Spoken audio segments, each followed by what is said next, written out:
ఎండాకాలం చర్మపరంగా అందరూ ఎదుర్కొనే పెద్ద సమస్య ఏంటంటే జిడ్డు చర్మం. ఎంతోమంది ఈ ఆయిలీ స్కిన్ తోటి ఇబ్బంది పడుతూ ఉంటారు. ఇలాంటప్పుడు ఈ ఆయిలీ స్కిన్ని తొలగించి యవ్వన శోభనిచ్చేటువంటి కొన్ని చక్కని స్క్రబ్స్, వీటిని మనం ఈ వీడియోలో వివరంగా తెలుసుకోబోతున్నాం.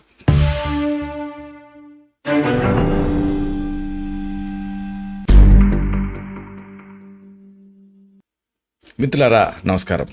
నేను మీ డాక్టర్ చిరుమామిళ్ళ మురళి మనోహర్. ఈ వీడియోలో చాలా ముఖ్యమైన విషయాన్ని తెలుసుకోబోతున్నాం.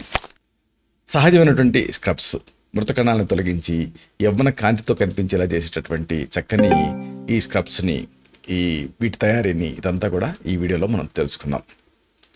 ఇక్కడ ముఖ్యమైన విషయం ఏంటంటే ఈ స్క్రబ్స్ని ప్రతి వాళ్ళు తెలుసుకోవడం అనేది అవసరం. ఎందుకంటే ఈ చర్మ సంరక్షణలో మృత కణాలను తొలగించడం అనేది చాలా ముఖ్యం. లేదనుకోండి ఏం జరుగుతుంది, ముఖం పైన మురికి, ధూళి ఇవన్నీ పేరుకుపోయి అక్కడ నల్ల మచ్చలు, మొటిమలు ఇలాంటివి వచ్చేస్తాయి. పోనీలే మచ్చలే కదా అనుకోవడానికి లేదు, అక్కడ ఘాటు పడుతుంది, అది ఉండిపోతుంది. ఇక ప్రతిసారి వీటి కోసం మార్కెట్లో దొరికేటటువంటి స్క్రబ్బులు కోసం చాలామంది వెళ్తూ ఉంటారు. అయితే అవి కాస్ట్లీ మాత్రమే కాదు, వాటిలో కెమికల్స్ ఉంటాయి కాబట్టి ఇర్రివర్సిబుల్ డ్యామేజ్ జరుగుతుంది చర్మానికి. ఇంకా కొంతమంది కాస్మెటిక్ ట్రీట్మెంట్స్ తీసుకుంటూ ఉంటారు, అవి చాలా ఖర్చుతో కూడినవి. వీటికి బదులుగా ఇంట్లోనే సహజంగా తయారు చేసుకునేటువంటి కొన్ని స్క్రబ్స్ని వరుసగా తెలుసుకుందాం. ఇలాంటి వాటిలలో ఒక ముఖ్యమైనటువంటి స్క్రబ్బింగ్ ఏజెంట్ ఉంది. ఇది అందరూ తేలిగ్గా తయారు చేసుకోవచ్చు. దీని తయారీ చాలా తేలిక. అరకప్పు పంచదారని సిద్ధం చేసుకోండి. 2 చెంచాల ఆలివ్ నూనె కూడా సిద్ధం చేసుకోండి. అరకప్పు పంచదారకి 2 చెంచాల ఆలివ్ నూనె కలపండి. బాగా గిలకొడితే ఒక పేస్ట్లా తయారవుతుంది. మూత బిగుతుగా ఉన్నటువంటి ఒక గాజు సీసాలో దీన్ని నిల్వ చేసుకోండి. దీన్ని వారానికి 2 సార్లు వాడాలి, లేదా అవసరం ఉంటే 3 సార్లు కూడా వాడుకోవచ్చు. దీన్ని ముఖానికి రాసుకొని మృదువుగా రుద్దుకోవాలి. ఒక 10 నిమిషాలు ఆగి చన్నీళ్ళతోటి కడిగేసుకోవాలి. స్పాట్లో మీ చర్మంలో చక్కటి గ్లో కనిపిస్తుంది, మేను నిగనిగలాడుతుంది. ఇక ఇలాంటిదే మరొక అద్భుతమైన స్క్రబ్. ఇది కూడా అంతే, మీరు తేలిగ్గా తయారు చేసుకోవచ్చు. 3 చెంచాల చాక్లెట్ పొడి సిద్ధం చేసుకోండి. ఈ చాక్లెట్ పొడి మీకు సూపర్ బజార్లో దొరుకుతుంది. అలాగే 2 చెంచాల కొబ్బరి నూనె కూడా సిద్ధం చేసుకోండి. 3 చెంచాల చాక్లెట్ పొడికి 2 చెంచాల కొబ్బరి నూనె కలిపి దీన్ని ముఖానికి రాసుకోవాలి. ఇది ఒక మంచి స్క్రబ్ లాగా పనిచేస్తుంది. దీన్ని అప్లై చేసిన తర్వాత అలాగే ఆరనివ్వాలి. ఆరిన తర్వాత చేతుల్ని నీళ్ళతో తడిపి వేళ్లతో మృదువుగా మర్దన చేసుకోవాలి. ఇలా చేసుకుంటూ ఉంటే మృత కణాలు తొలగిపోతాయి, ముఖం తాజాగా మెరిసిపోతుంది. ఇక ఇలాంటిదే మరొక అద్భుతమైన స్క్రబ్. ఇది అంతే, మీ ఇంట్లోనే మీరు తయారు చేసుకోవచ్చు.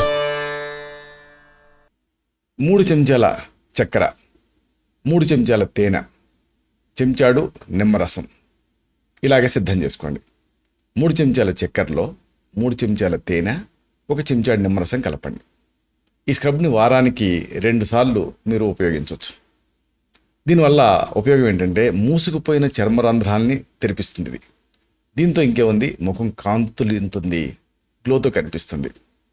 ఇక ఇలాంటిదే మరొకటి. ఇది అంతే, చాలా తేలిగ్గా మీరు తయారు చేసుకోవచ్చు. 2 చెంచాల ఓట్స్, తగినన్ని పాలు, చెంచాడు ఆలివ్ నూనె, అలాగే కొన్ని చుక్కలు రోజ్ వాటర్ ఇలా సిద్ధం చేసుకోండి. 2 చెంచాల ఓట్స్లో తగినన్ని పాలు, 1 చెంచాడు ఆలివ్ నూనె కలపండి. ఈ మిశ్రమాన్ని ఓట్స్ మెత్తబడే వరకు అలాగే వదిలేయండి. తర్వాత కొన్ని చుక్కలు రోజ్ వాటర్ కలపండి. ఈ పేస్ట్ని ముఖానికి రాసుకొని ఆరనివ్వండి. ఆరిన తర్వాత సున్నితంగా రుద్దుతూ కడిగేసుకోండి. దీంతో చర్మం చాలా మృదువుగా మారుతుంది, యవ్వనంగా కూడా కనిపిస్తుంది. ఇలాగా మీరు ఇంట్లోనే ఈ స్క్రబ్స్ని తయారు చేసుకొని వాడుకోవచ్చు. ఈ ఎండాకాలం ముఖ్యంగా వర్షాలు పడుతూ ఎండలు కాస్తున్నప్పుడు జిడ్డు ఎక్కువ తయారవుతుంది. ఆ జిడ్డుని తొలగించుకోవడానికి, చర్మం ఫ్రెష్గా కనిపించడానికి ఈ స్క్రబ్స్ అద్భుతంగా ఉపయోగపడతాయి. ఇలాంటి మరిన్ని ఇన్ఫర్మేటివ్ వీడియోస్ కోసం ఈ ఛానల్ సబ్స్క్రైబ్ చేసుకోండి. అలాగే ఈ వీడియోలు అప్లోడ్ అవడంతోనే ఆ విషయం మీకు తెలియడం కోసం బెల్ బటన్ని క్లిక్ చేయండి. అన్నిటికంటే ముఖ్యంగా ఇలాంటి అద్భుతమైన విషయాలు 10 మందికి ఉపయోగపడటం కోసం ఈ వీడియో తొలగి లింక్ని మీ సర్కిల్స్తో షేర్ చేసుకోండి. శతం జీవ శరదో వర్ధమానః, శతం హేమంతాన్ శతం వసంతాన్. 100 శరత్తులు, 100 హేమంతాలు, 100 వసంతాలు వర్ధిల్లుతూ జీవించండి. Stay healthy, stay happy. Be positive, keep smiling, stay safe. Love you all. శుభం.